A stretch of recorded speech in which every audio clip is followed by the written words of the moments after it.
Good morning, everybody.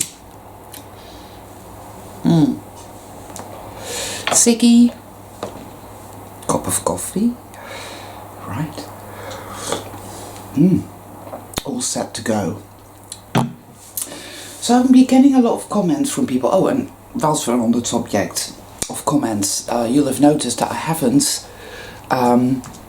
been answering all my comments, and the reason for that, people, is that I've got fibromyalgia, or rather it has got me, and my fingers hurt like hell, and so typing is a bit strenuous, and to do a lot of it just kills my fingers basically, which I don't like, because then I got all my cigarettes, you see, so you see how that works.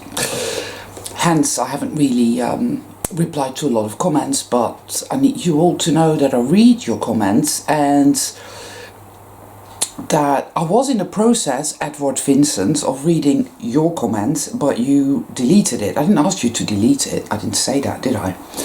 I just said that I don't like quartz crystal, which I don't, by the way. And I don't normally name names on this channel because I don't really see the point of it, but that woman is just not my thing at all, and so I'd rather not have any links posted to her channel on my videos, because frankly I just can't stand that woman. I can't stand her at all. So there, I've said it. You know, if you like that sort of thing, whatever people are into, whatever you want to watch, whatever you want to do, wherever you want to go, whatever you want to think or believe, is entirely up to you. You know, and I don't have a problem with that at all, but there's certain energetic frequencies, as it were, that I'd rather not entangle myself with, and so that's one of them, and so that's all I was saying, Edward. So feel free to comment anytime, because a lot of your comments are funky and I like them. So that's that dealt with. So what I've noticed is a lot of people are feeling the strain a lot. I'm one of them. I feel it as well, a lot, because everything is hit fever pitch now, and the going is getting tougher and tougher every day. And so we're beginning to feel, we have that carrot on the stick feeling, haven't we? It's like this isn't going anywhere. This is going to go on forever and ever, and we're just being meaninglessly tortured and tormented here by evil demons. And it's so easy to look at the past, even the very recent past, like 10 minutes ago, where I was in a bath and I nearly bloody slipped and fell over, and you know, you'd have never had another video, because that'd be me, Dad. There's a shitload of weird accidents, by the way, that happen in bathrooms, right? So maybe we should stop washing ourselves. And freak gardening accidents as well. Guys, it's just going to be a bit of a ramble this morning, because I just felt like doing a video, but I don't really have anything to say at all. Come to think of it, that's mostly the case. When I sit down to do a video, I never have a clue what I'm going to talk about. It just comes up. Today, nothing may come up, so it'd just be a load of drivel, but hey, if it entertains, then that's good. It's like that at the moment, and for me it's been like that for the last 4.5 years. It's been full throttle psyche dissemination time, as in, imagine World War I and you're stuck in the trenches, right, amidst the blood and the gore and the fucking, what was that stuff that used to burn your skin off, you know, and it's raining and there's never any sunshine, and there's screams and wails and guns, and that's kind of what it's been like, isn't it? Yeah. And it's all to do with the shadow. That's just my experience. It's We've been in this world, people. We've been in this place, whatever this fucking place is. I don't even have a word for it. I could call it the world, I could call it reality, but I don't think it's either of those at all. I say, oh, it's a holographic reality, as they keep telling us. I don't believe that either. And I don't think it's a computer program either. I don't. It's a like to all those things. We use that terminology for lack of a better explanation at the end of the day. You know, that's really it. That's why we use it. Because we're all really, really busy trying to figure out what it's all about. Because, let's face it, none of us really know. We don't fucking know. And, well, I'm getting to the point where I think that not knowing is just part of the equation. I've been many times in my life, have I been at the point of not knowing. Yet, I've somehow mulched through it. Somehow I always have. Now, my shadow is giving me a load of jip. It's all about fear. I've got a dentist appointment coming up on the 25th, next week Monday, and that's filling me with fear. Always does. It's always been a weird focal point for me. We have these focal points. It's one thing in particular, even though we have shitloads of problems, right? Shitloads of problems and issues and God knows what else going on. But there's always one particular focal point. The one thing that really fucking gets our bowels churning, you know. And for me, it's always been my teeth. I mean, I have nice teeth, you know, and they're good and they're white and whatnot. It's like, I've just had some issues here and there, and I have a very good dentist. And I spend a shitload of money in there, there's no doubt about it. But no, every time I have to go back in, because I had to see the hygienist, and that was like, I don't know, that was like a session in the Spanish Inquisition, you know. Are you a heretic? Hast thou layest with Satan? You know, like that. And there's me screaming, and the imprint of my fingernails are still stuck in the chair. I'm sure they'll be there forever now. But anyway, focal points, right? So there's always a particular thing, a particular problem or issue that spearheads it all. And when that comes up, it really gets our shadow churning. It really brings up catalytically all these feelings and beliefs programming, mundane reality programming of this is just the way it is and it will always be this way and it's always been this way and nothing will ever change and you're all fucked and you're all screwed and oh God, you're so worthless and you're powerless and you're so shit. You know, and what can I say, people? When you're in it, you're in it. I believe in all my being. My shadow doesn't, obviously. It doesn't. But my true self is there saying, yes, yes, yes, it's all fucking meaningful. It's meaningful. And it is going somewhere. See, it's a very clever trick that the darkness has in almost as if it's programmed us from the get-go not to see the light at all. It's there, but we're so programmed not to see it. That is programming, I'm convinced of it. It's as if, and I've noticed this about people everywhere, because you go out there, right, and have a conversation with, I don't know, pick 10 people. Just pick them randomly in the street, right? Don't think about it, just go, right, you, whatever. Sit them down somewhere, give them some pethidine, and then make them talk. And they will all tell you that they're constantly worried, they're constantly antagonized, they're constantly stressed, they're constantly afraid, they're constantly angry, they're constantly suspicious. In other words, they're fucking miserable as fuck. Everybody is. They are. What constitutes happiness in this world is when a problem gets solved or temporarily solved, and it's like, oh, this is happiness. That problem has temporarily been solved. I've been given a reprieve, so oh, that's happiness. Yeah, I'm relaxed now.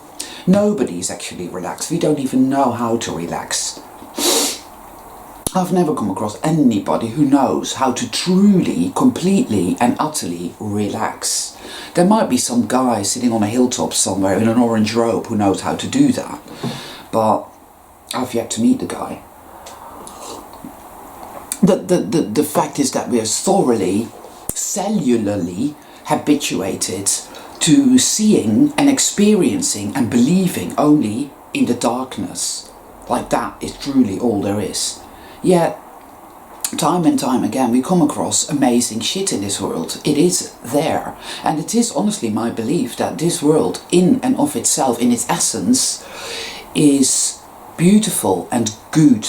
But that evil, such as it is, has simply, hijacked it, infiltrated it, and you know, I've said this before. And what does evil need to live? Yeah, everything eats one way or another. Everything consumes in order to live in this fucking insane asylum, right? So what does evil consume in order to live? Well, in my opinion, it requires our commitment, be it programmed from the get-go. It requires our interaction, our commitment to darkness. And we don't even realize that it's a choice, but it is, albeit, like I say, heavily programmed. We've been in the cult of darkness our entire life. Our parents were in the cult of darkness. Our great-grandparents were in the cult of darkness. You know, everybody around us is in the cult of darkness. And they all believe that evil is all-powerful. Everybody deep down believes that. You can talk to those 10 people that you've just picked off the street, and at first they will lie and say, no, I don't believe that because, you know, I've been saved by the blood of Jesus Christ. Or they can say anything, right? But give them that pethidine and they'll soon start telling you that they believe that, yeah, evil always wins because that's all I've experienced. It's really strange. Have you ever noticed how when something good happens, or you've had a really good time with a friend, how you tend to forget that very quickly, and it just seems to ebb away because something shitty happens and that takes precedence always. It's like all the negativity takes precedence and it makes you forget.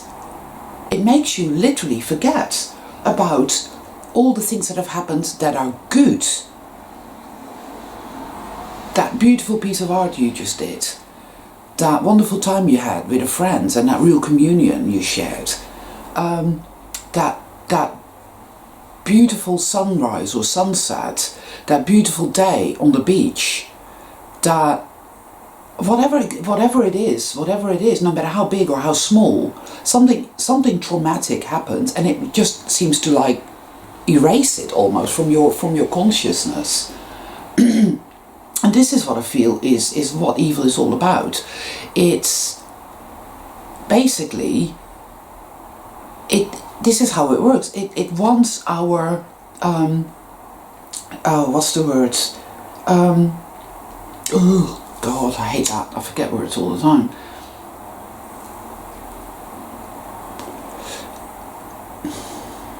Well, it needs us to work with it, you know. It wants our commitment.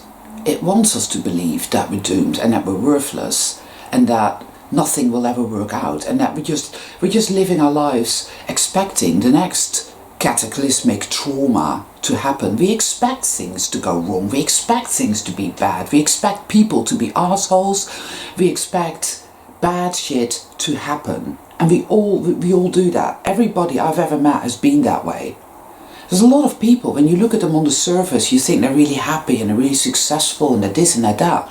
But if you dig beyond that facade, you'll soon find out that it's in there. It's in there. It's in everything and everyone, even in animals. It's everywhere. And that is the virus. That is the sickness. That is darkness. That is evil.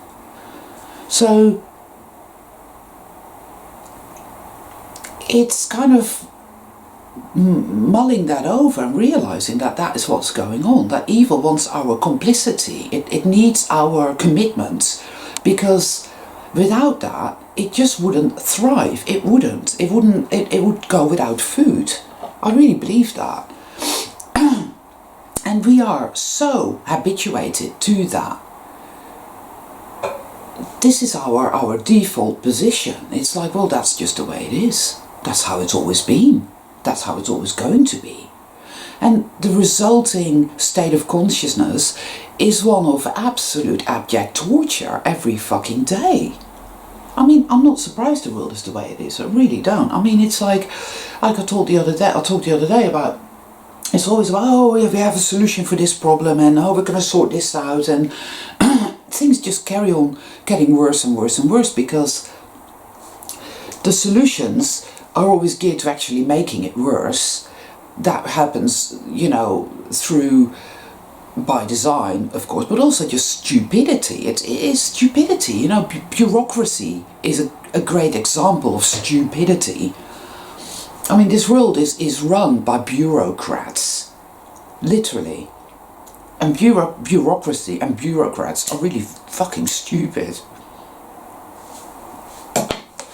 And then when you get somebody coming along, there was this woman, I was reading this blog, and it was about this woman who basically, there was this court case to do with minimum wage. And there was this guy, this big honcho of some sort of bank, and he's this really loaded guy, and he doesn't believe that people should get even a minimum wage. He thinks that we should all work but not even get paid and just starve in the streets, and then the next generation gets to work. You know, this guy's a complete psycho. But anyway, and this woman was there, and she's this tiny little woman with this squeaky voice, but boy, she had some fire, man, and she was giving it to this guy, and her rhetoric was just perfect. It was excellent. It was like the sharpest sword, like, and she was explaining to him, you know, all kinds of stuff. And I mean, I can't really go into it because, you know, my memory isn't that great, but it was amazing. It was truly amazing. But people like that just get blindsided in this world, you know. It's weird.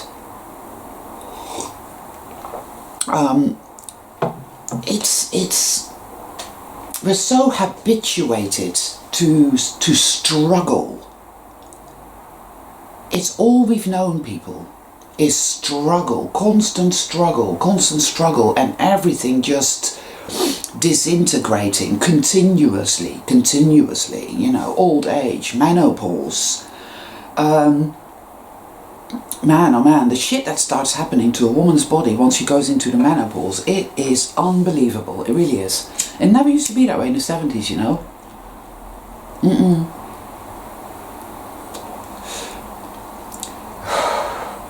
Apart from my mother, of course, who was menopausal throughout her entire life. She was born menopausal. But, wow. So basically, we have to turn that around. Which is very difficult to do when you're going through the dark night of the soul. The dark night of the soul is all about purging that shit out so that you no longer dwell continuously in the mundane reality programming, the distortion field where evil is all powerful and it always wins, but we've all got to pretend we don't really believe that and that we're happy, which is what most people do. See, we don't do that, do we? We don't pretend to be happy, we just say it as it is. We feel like shit. Yes, I feel like shit. I'm fucking fed up. I'm really fucking angry. I look in the mirror and I feel like fucking running away screaming or just crying. You know, I've been to see the homotoxicologist, I've been to see the naturopath, I've been to see the osteopath, I've been to see the chiropractor, I've been to see the homeopath. Then I went back to my doctor. And then I sat on my sofa and thought, shit, nothing works. You get to that point as well, where you'll find that no matter what you take, you know, whether it be MMS or whether it be, I don't know, fucking whatever natural remedy, whatever herb, whatever meditation technique, whatever yoga pose, nothing works, people, nothing works. And you just feel like shit. You go to your doctor as a last resort, And invariably, they haven't got a fucking clue either. Not that they ever did, right? They will likely give you pills that will make you even sicker, you know. That is hitting rock bottom. That's what it is. Where you no longer have any recourse to anything and to anyone. You know, you can sit in a room and you sit there with other people who feel like you, or like us, you know, we get together here on YouTube and we listen to each other's stories. You listen to me go on about it, and I listen to your comments go on about it, and we're there and we're like, oh, we all feel like shit and this isn't going anywhere. You know, and that's where we find ourselves now. We've hit rock bottom. We're like these gummy balls, you know, that dogs play with so enthusiastically. You hit rock bottom and you bounce off and you go up a little bit again, and then you hit rock bottom and you bounce off and you go up a little bit again, and then you hit rock bottom and so forth and so on ad nauseam. You know, and yeah, it's no surprise that we find ourselves thinking that this shit ain't going nowhere. I completely get that. But you see, for me, I cannot allow myself to just be to just let that be my truth, like, oh, that's the truth, because, you know, I've lived there most of my life. I've lived there subconsciously, then I lived there consciously, and now I'm living there still most of the time, but in a very different way. Because I understand that I have to purge out this sickness. I understand that this is a Herxheimer reaction. Massive cosmic Herxheimer reaction. And as this shit is churning within us, in our cells, in our DNA, in our energy, ancestral shit, the lot, all of it, all these past lives where we've been through God knows what, that's there, sitting there, turgidly fucking bleh. All of it. And as I'm going through all of that, something here tells me, yes, this is a healing crisis, and it's big, and it has to be healed, it has to be alchemized, because it's the only way to be free. You have to go through it to get out of it. It's the hardest thing to do. It is the hardest, toughest journey. And I don't care what anybody says, all these nice new age people that think they can somehow circumvent this and just jump over it and be on the other side, with all the shit still sitting there in their subconscious, unacknowledged and unprocessed, whilst they're all pretending to be happy. There's so much of that, and it's there on purpose. It's there to make you feel like you're a fucking failure. It's there to make you feel like you're just no good, and you're on the wrong path, and your vibration is so low. You shouldn't be angry. You should be happy. I mean, I remember there was this guy who was like this sports commentator. He was a right wanker. And he was there and he was going on about, oh, you know, people that are sick, they just have bad karma. It's their own fault. You know, there must have been bad people in a past life, and that's why they're suffering. And, you know, that's the way it goes. And then he got cancer and he was really ill. I mean, it's not about karma, people. Karma is bullshit, if you think about it, right? The logic behind karma is that you've done something bad, so then something bad happens to you. But when something bad happens to you and you become traumatized and you have PTSD, that's gonna have a bearing on your psychology, on your body. It's gonna have a bearing on your behavior, which it makes you cranky. You're gonna be doing stuff that will give you more bad karma, so you incur more bad karma for which you will then be punished, which will then make you behave a certain way, so that will incur bad karma again. So it's like a never-ending catch-22, and it's just bullshit. It's just another load of bollocks. I think the word karma should be struck from the vocabulary record, because it's bullshit. What's really going on here is that all the shit is coming up. In our world, all the shit is coming up, and that's going to continue to happen, right? We're going to see it all. It's all coming up. More and more, it will happen. It really will. And the inner shit is coming up for healing purposes. Because when you have a festering wound, a festering boil, it has to be lanced. All that pus has to be drained out, and it's a terrible thing when that happens, you know. Or when you've been poisoned, you have to purge that out, you know. Or like when you've spent years on antidepressants and you come off them, you have to do a detox, you have to purge it out. It's what's happening here, people. And when that happens, you do go into the shadow terrain, you go into the shadow of your own being, your own insanity. And when you're there, it's like you are a tiny little ship in the middle of the sea, and there's a massive white squall raging, and you're convinced you're going to sink. You're convinced that this storm is all there is, that this sea, this black churning sea, is all there is, that there is no land. There's only you, the little ship, being tossed about on the waves. But that is not the truth. That is not the truth.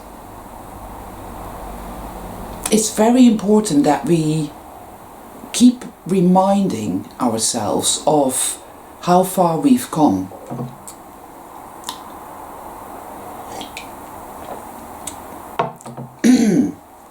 If you look around you, you'll notice that most people don't really change. They stagnate.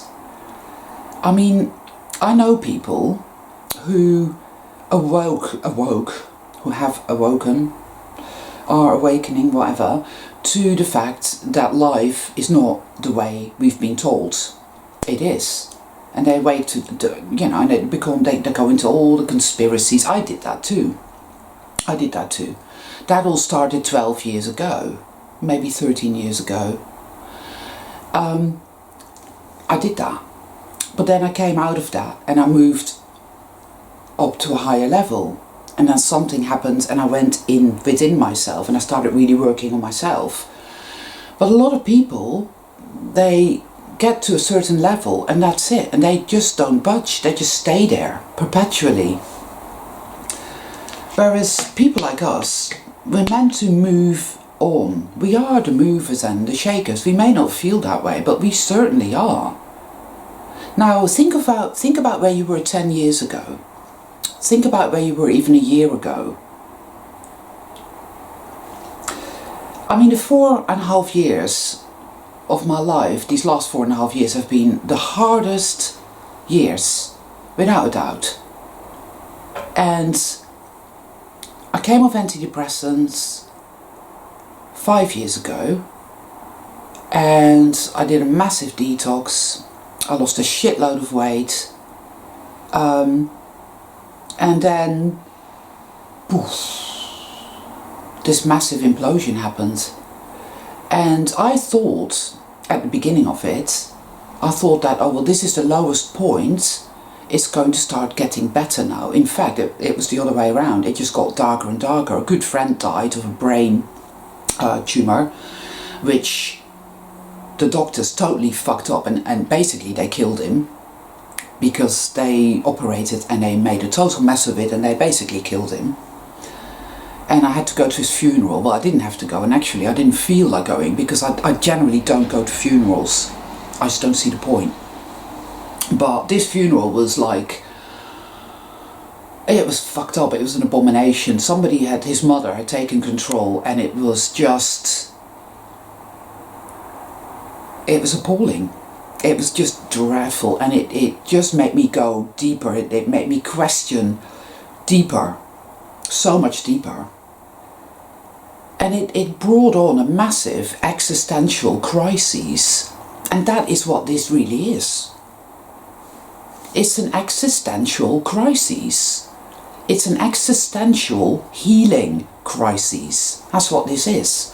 And it feels incredibly hard. It feels like we're being ripped apart. It feels like we're fucking doomed. I know. right? I do. And it's hard because we're not seeing our experience here reflected in the people around us. We're not looking into somebody else's eyes and having that meaningful conversation with that person, saying, yeah, I know what you mean, man. Because that would help, right? That would really help. But what we get instead is obliviousness. People haven't got a clue, or people that just think it's so wonderful and they're out with their little flags when the Queen comes into town, or people that say, well, Jeffrey Epstein was really a nice man, I just think he really loved children, or whatever. The amount of people in this country that just love the royal family, I mean, I kid you not, the royal family, right, they could be out and about in the city and literally take on their true reptilian shape in the middle of town and turn it into these slimy, green, 8 feet tall lizards. And people would still love them. Wouldn't that be great if that were to happen? Imagine that, right? Ooh. It'd be a bit like the Hulk, you know, the Queen would be there, you know, swanning around town, you know, with the guards and whatnot. You know, these guys with these weird hats on. And all of a sudden, she would start bursting out of her little Chanel suit, you know, and her little pillbox hair would just go poof. And she'd be a poof, poof, poof. And all of a sudden you have this 8 foot tall lizard, you know, with sharp teeth and red glowy eyes. You know, and it snatches some nearby toddler and starts devouring it, and the parents are there going, oh, but it's the Queen, so that's all right then. Never mind. Do you want the other one as well? I don't know. I mean, I saw the Queen once. This was years ago, and her eyes were all black, all black. This is years and years ago, but it really made me think. You know. That was before I'd heard anything about the black-eyed people. But then subsequently to that I did hear about the black-eyed people, and I thought it was very interesting.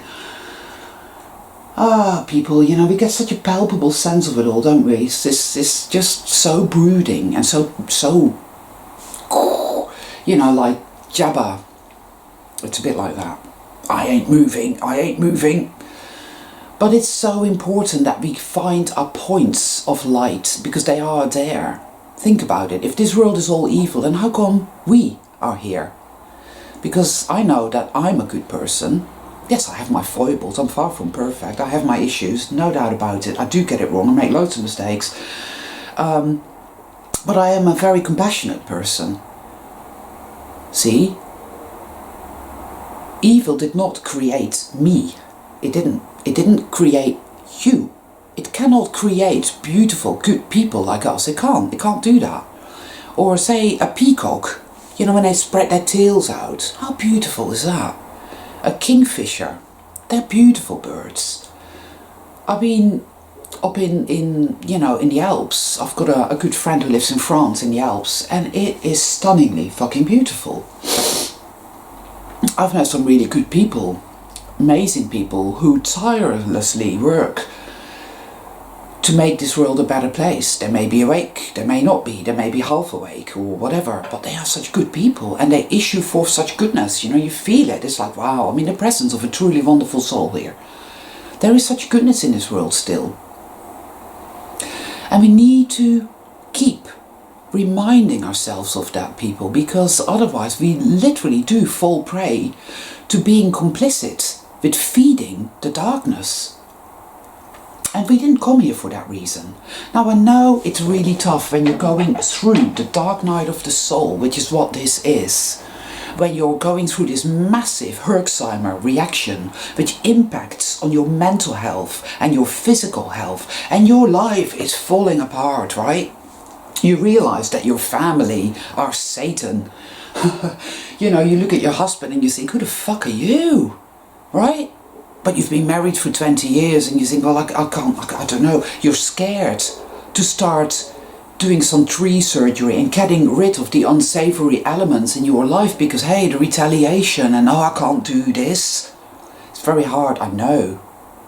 I always say baby steps is the best way don't expect too much from yourself, though your shadow is there beating you mercilessly, telling you every day what a failure you are and that it's all your fault and you should do this and you should do that, but it's not, that's not where it's at. We've all got very good intuition. We have these really good sound instincts that are an intrinsic part of our being. We have abilities, people. We do. And we need to tap into those abilities, that intuition. It's always there, even when we literally are struggling around on our hands and knees. It's there. I'll tell you what, honestly, it's the only thing that's kept me sane. Well, am I sane?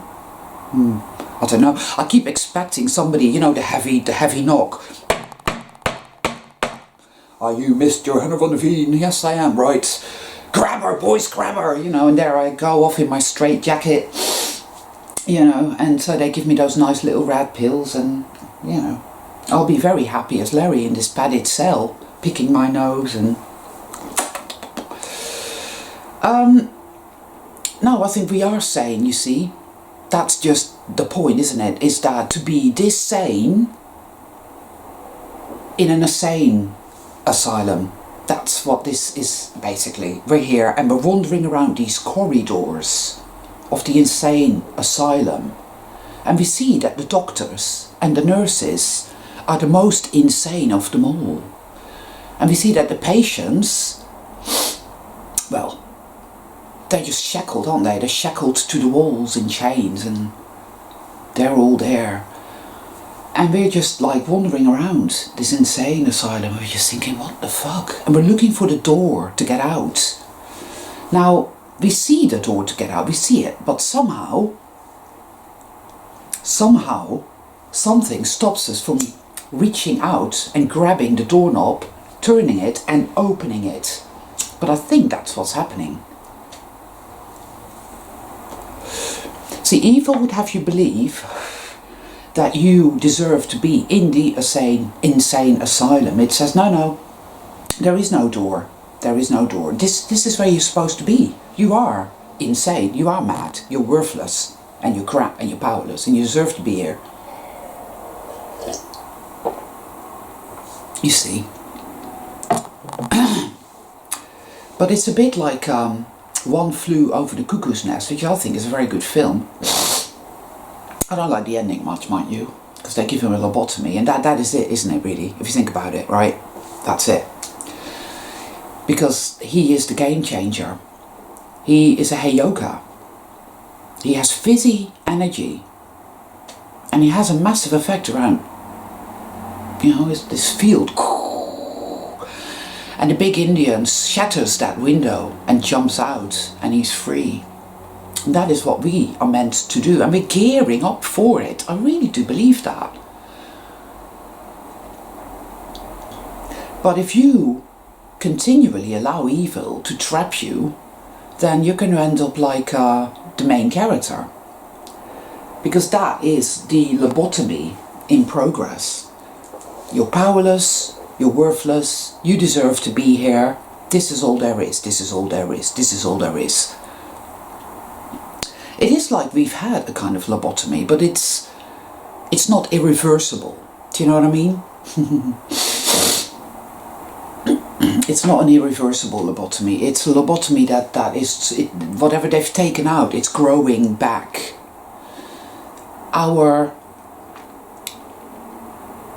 The muscles of love are growing back, but it requires us to go to the gym every fucking day and pump that iron.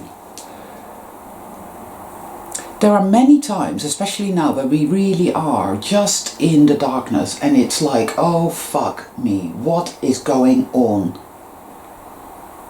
I can't take any more. I'm sure I'm going to die. And there's so much subterfuge going on. This is a problem, I know, because trust, when everything we've been through seems to tell us that it's all a psyop, that it's all bad. But you see, that's why I do what I do. I look for the pearls. There's so much information everywhere. We are all on information overload. That's another way to distract us, you see, and keep that proverbial nose to the grindstone. Because it's constantly churning away and constantly luring us in, sucking us in. Here, I'm here, pay attention to this, pay attention to that.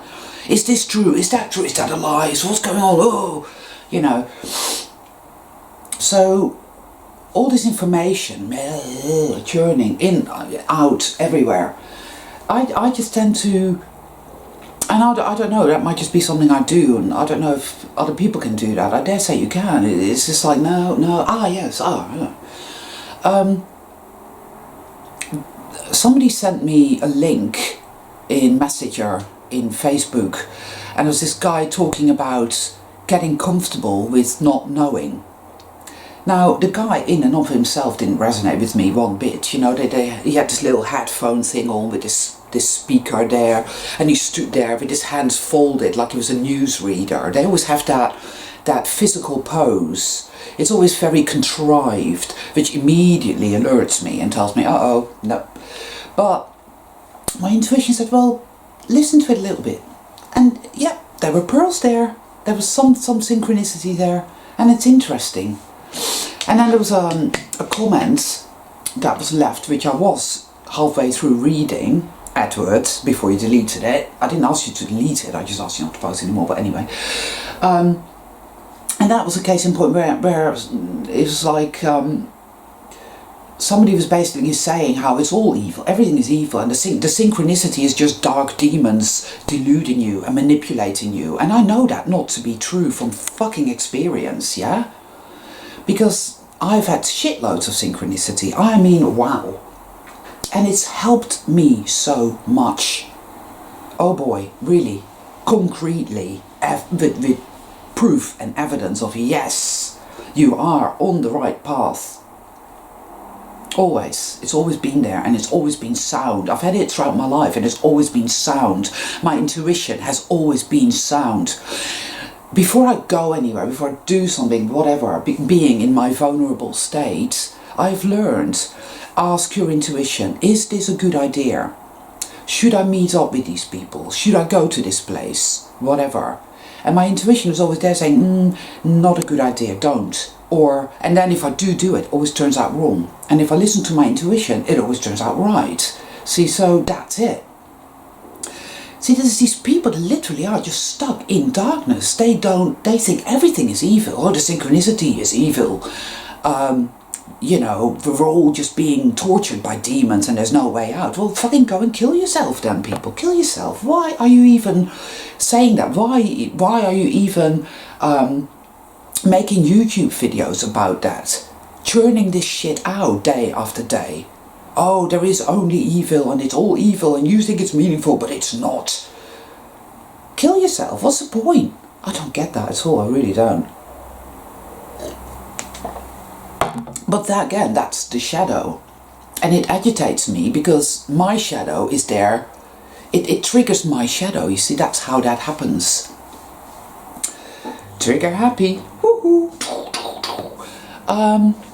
I find the points of light, and I will continue to do that because I feel deeply within my true self that this is all meaningful, regardless of what it appears to be. I don't expect things to happen according to mundane reality laws and rules. I don't.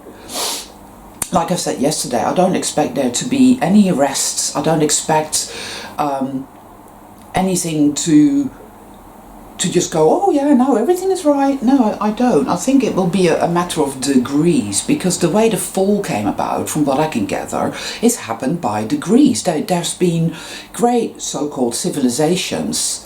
When the fall happened, it was like the snowball effect, and at first things didn't seem quite as bad. And that, you know, let's say we had Lemuria or Atlantis. I'm not saying that happened, but I'm just giving an example of how it could have happened. That were great civilizations where there was still a great amount of flow and well-being, but by degrees, gradually, things began to fall apart to the point where we are now in what a lot of people call the Kali Yuga. Great darkness, great ignorance, great stupidity, Stockholm syndrome. Ignorance is bliss, you know. But I mean, really, people, we can see that. And seeing as we are capable to, we are capable enough to see that, to understand that, why should we not be capable enough to see that evil's done a number on us in a way that it says, well, I am all there is. I am all there is. You know, we're powerful enough to realise that that is a lie. We are, you know. It's a trap. It really is. It's just this really clever trap. And when we are on our hands and knees begging for mercy, going through the dark night of the soul, working through shadow, learning to love ourselves, learning to have compassion for that part of ourselves, learning to have compassion for the fact that we make a lot of mistakes, which are then always utilised, you know, it tends to attack us because it knows that we're on the right path and it doesn't like that. So that's when it comes in and says, well, you see, look at the state you're in. Look at the state you're in. Look at the state of the world. Do you really think there is love? There's goodness in the world? Of course there isn't. You're all doomed. You know.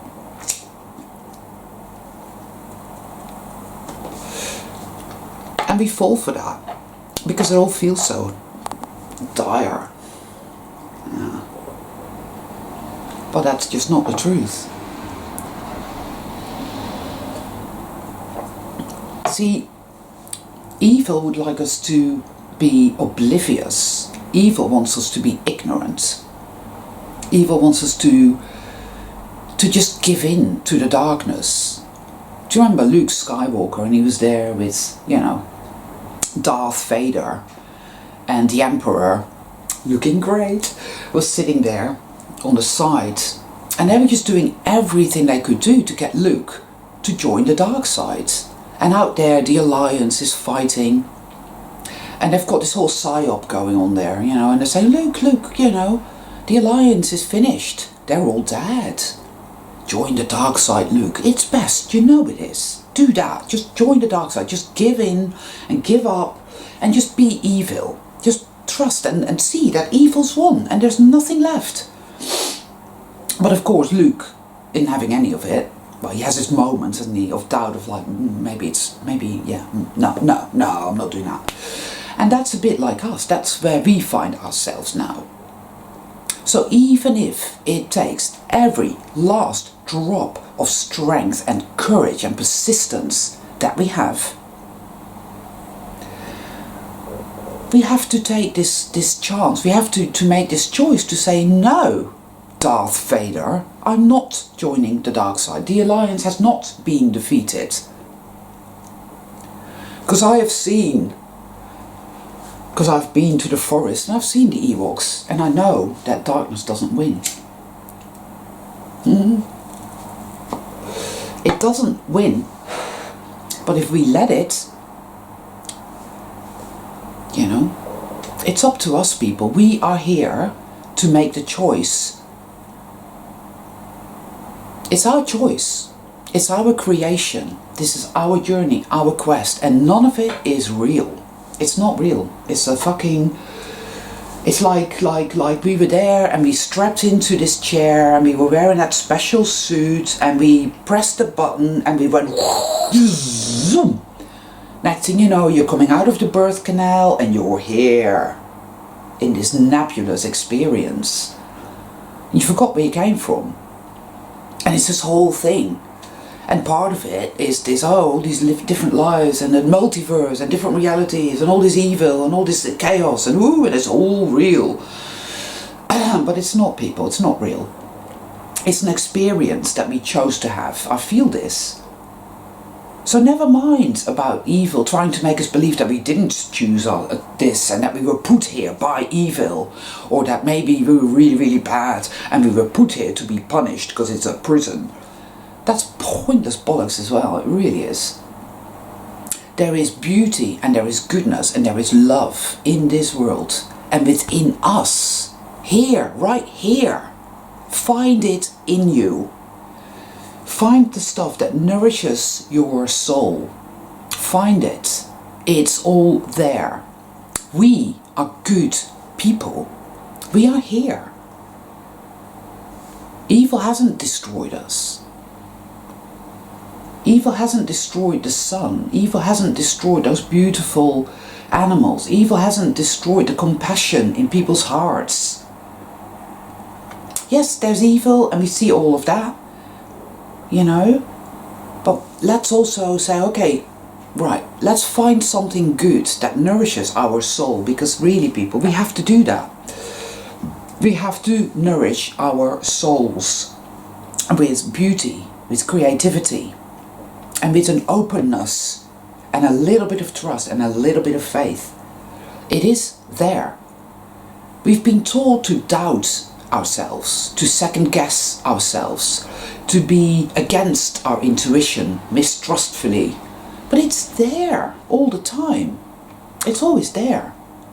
It's all there. It's right there. See, that's the game that evil plays.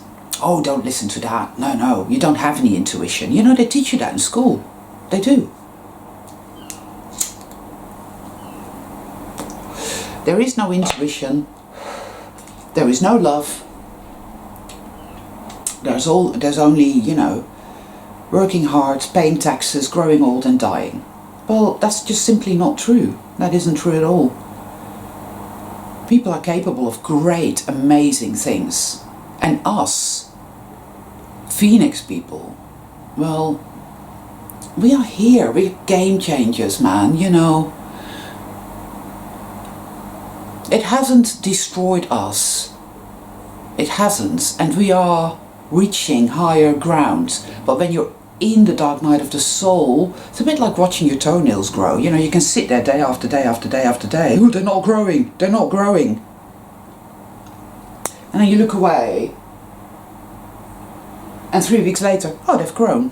You know, stupid analogy, I know, but there you go. All right. It's not a time to give up and allow the darkness to tell us all these fucking lies, because that just won't stand. That just won't stand at all. We are so much more than that. But yeah, it is insidious. And it has to be extracted. And as that happens, we are in it. And it's like, oh.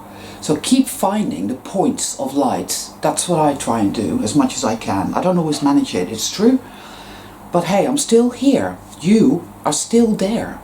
You're still staying the course. You're still doing your work. It may not seem like you're doing much. It may not seem like it's having any effect. But I bet you any money it's having an effect. I really do believe that our mere presence in this thing we call reality is having a massive effect. I really believe that. We have that particular type of energy that affects the world around us. You know, so we are doing what we came here to do.